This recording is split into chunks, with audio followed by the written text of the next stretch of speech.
Esensi dari pendidikan tersier atau perkuliahan adalah untuk membekali mahasiswa menjadi pribadi yang lebih kompatibel dalam satu bidang khusus. Masalahnya di status quo sekarang Dewan Juri yang terhormat, banyak calon mahasiswa yang tidak dapat melanjutkan pendidikannya karena A. Mahalnya uang gedung ataupun B.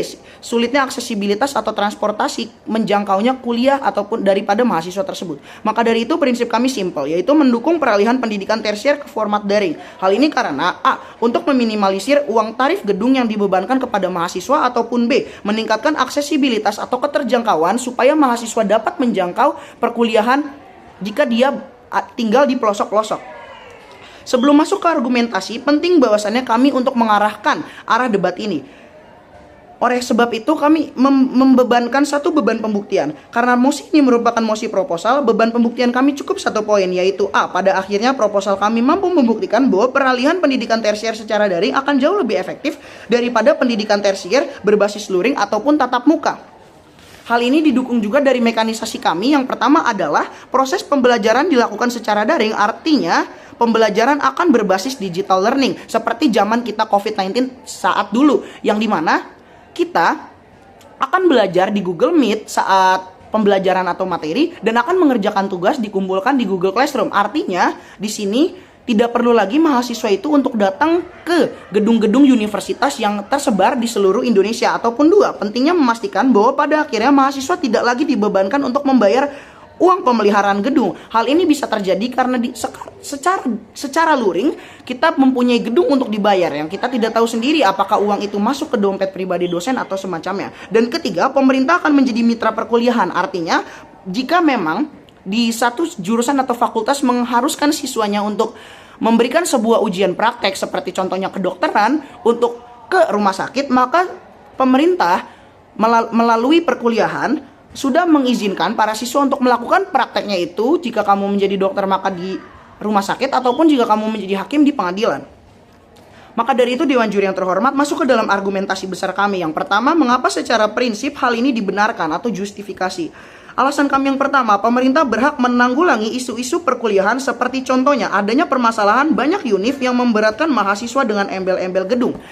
Seperti awal, esensi perkuliahan adalah untuk membuat generasi yang lebih terampil dan lebih khusus dalam satu bidang. Tapi dewasa ini atau di dunia saat ini banyak sekali universitas yang lebih mementingkan duit daripada kompatibelnya mahasiswa. Banyak mahasiswa pada akhirnya yang tidak mampu membayar uang perkuliahan karena dibebankan daripada uang gedung.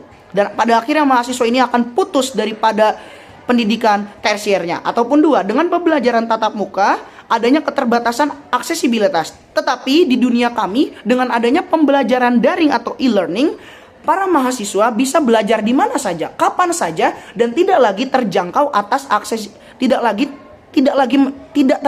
menjangkau aksesibilitas di mana harus berpusat pada satu gedung. Jika gedungnya ada di Jakarta sedangkan dia ada di Depok, dia harus terlebih dahulu masuk ke dalam universitas ya untuk belajar. Maka dari itu secara aksesibilitas ataupun beban moral, sisi kami akan jauh lebih unggul daripada sisi oposisi. Ataupun alasan kami yang kedua, yaitu esensi perkuliahan sendiri, yaitu pemerataan kualitas. Perlu kita garis bawahi, mungkin tim oposisi bisa bilang dengan adanya pembelajaran secara daring, daripada dosen itu tidak bisa membimbing mahasiswa secara moral, secara mental, atau secara semacamnya. Tetapi perlu kita garis bawahi, esensi perkuliahan itu sendiri adalah untuk membentuk generasi yang sesuai secara skill, kemampuan, bukan lagi secara moral ataupun mental. Itu adalah permasalahan dari sekolah menengah atas dan di bawahnya. Bukan lagi beban perkuliahan untuk menanggung resiko mental atau moral daripada setiap mahasiswanya.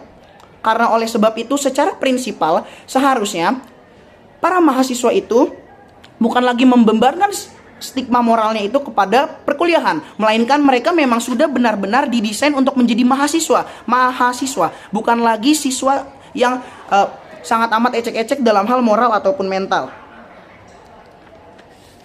Lalu di dunia kami, universitas itu juga setara dalam hal kapasitas, yang dimana tidak ada lagi yang namanya universitas kepenuhan bangku, yaitu mahasiswanya tidak bisa masuk karena memang gedungnya penuh. Dengan ini kita bisa melihat bahwasannya universitas akan mampu menerima banyak sekali mahasiswa tanpa harus terbatas daripada gedungnya, yang dimana ini nantinya akan membuat mahasiswa semuanya rata untuk memperoleh pendidikan di universitas-universitas ternama.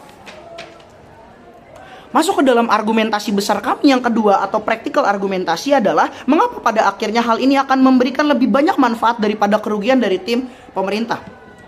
Satu, karena keterbukaan kapasitas yang lebih luas. Hal ini bisa saja dikaitkan daripada prinsipal argumen maupun practical argumen kami, karena satu, tidak ada lagi alasan bahwasannya gedung kampus sudah penuh. Hal ini membuat mahasiswa pada akhirnya bisa masuk kuliah di waktu yang sudah ditentukan di tempat mana saja, yang dimana di dalam oposisi daya tampung mahasiswa akan sangat sedikit dengan dunia yang sedang berjalan saat ini, yang dimana peluang penerimaan akan berkurang dan mahasiswa sangat amat sulit untuk mendapatkan universitas-universitas lainnya. Yang kedua, lebih luasnya aksesibilitas, karena banyak sekali universitas yang tidak bisa dijangkau. Contohnya, Dewan Juri yang terhormat, banyak sekali universitas-universitas bagus seperti di daerah teman kita di Papua atau NTT, itu ada gedungnya tetapi tidak bisa dijangkau.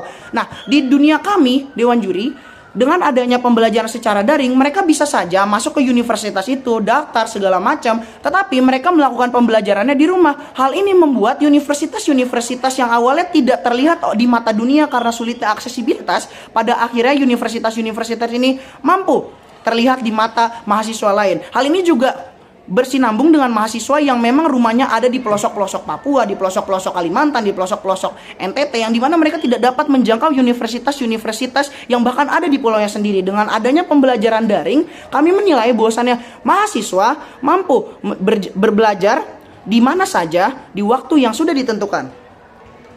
Ataupun B, tidak ada lagi adanya tarif untuk mereka kuliah. Maksudnya apa?